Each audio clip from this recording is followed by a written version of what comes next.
What's going on, world? It's your boy Gemini Brown here, back with another episode of Nalo Kicking Knowledge. Today, we'll be taking a look at this week's forecast, seeing what the stars have in store for us. So, let's get into it. As always, shout out to all the Scorpios celebrating birthdays this week. Pay close attention to this energy, as it'll be with you all year long. Scorpio season, where we should be feeling very nestled into this cycle and this energy that is begging for transmutation. I feel like with this upcoming week and Mars going retrograde, and we always have to keep this in mind, Mars has its bearings, its rulership in Scorpio as well as Aries. So I find it to be a very interesting time that Mars goes retrograde right after this eclipse cycle, in which this Mars retrograde is going to take us well into 2023. So Mars is going to be hanging out here in Gemini. All right. And Scorpio is our psychological functionings, possible baggage, how we get more in tune with our own desires. It also shows how those desires, if at a lower level, can be transmuted to something better. So one of the things that we can always transmute, and is a really interesting energy, is anger. Mars does pertain towards anger or our defense. Anger is interesting because when transmuted, think about it like this. If you've ever heard the term blinded by anger, it's associated like with red, and you can't see anything.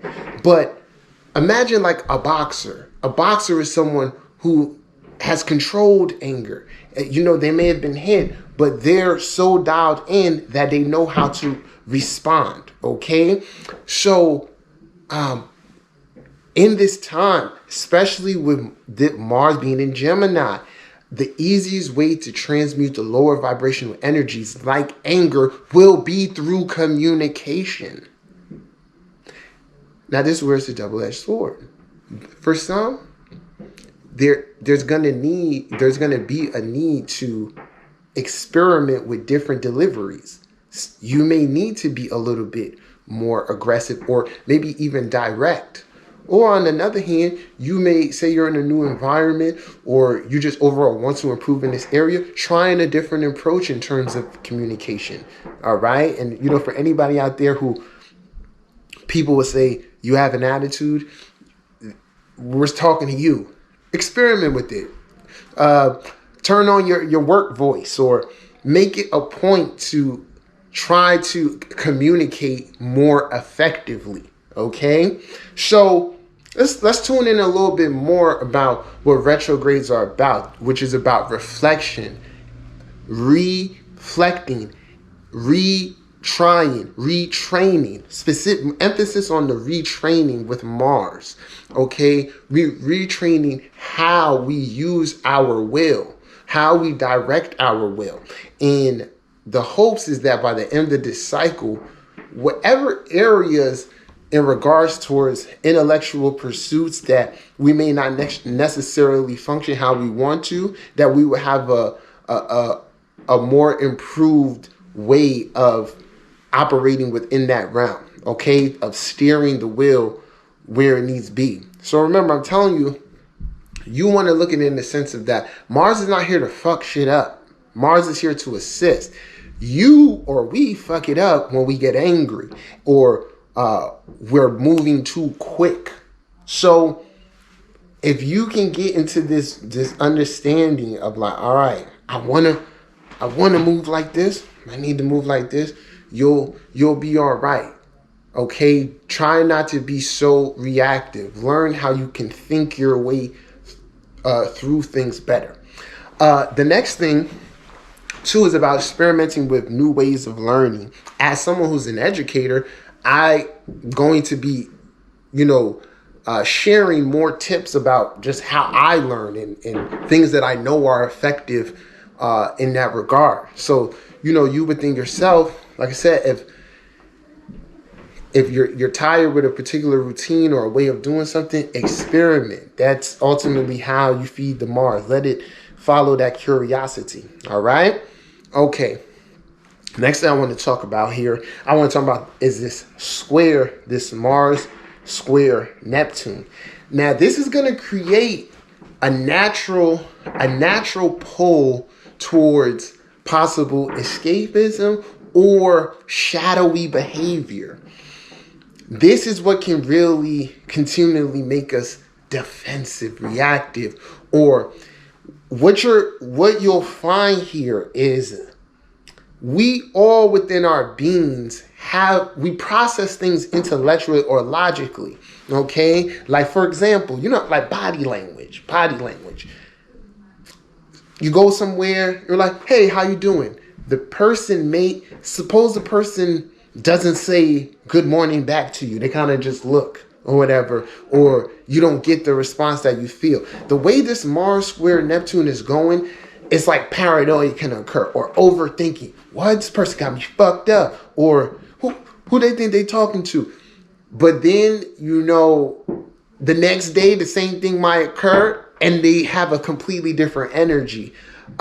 So this is going to be a lot of psychic sensitivity, intimate relationships. Maybe if this is affecting your 7th, your 8th house, or something where you're dealing directly with others, you will find yourself treading both sides, like feeling like you want to cut them off to feeling in the opposite way. So pay attention to that. But this will give you insights into your shadow.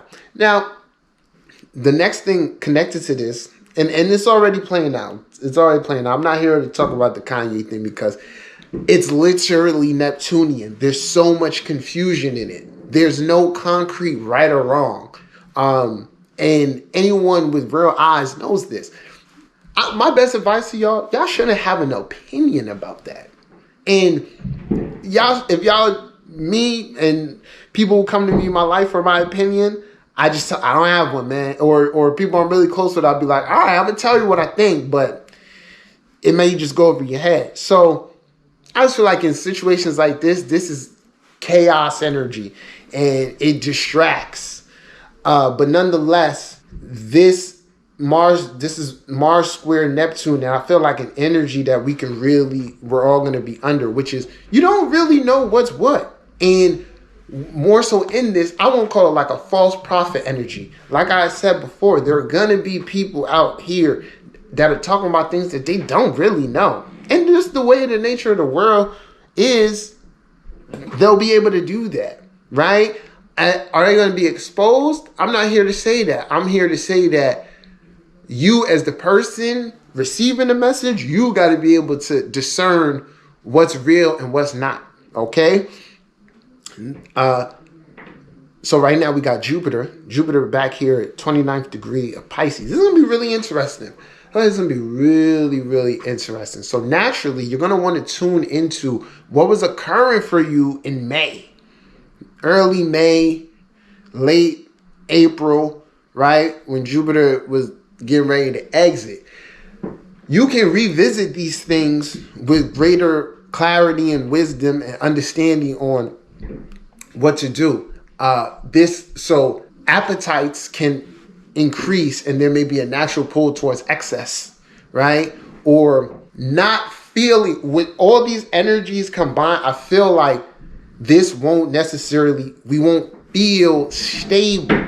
I feel like it's going to feel erratic, but clarity can be had. So with Jupiter's influence at Pisces right now, it's kind of adding towards the confusion in the sense of like, you may want what you know you're not supposed to want a little bit more, but this is how you exercise wisdom.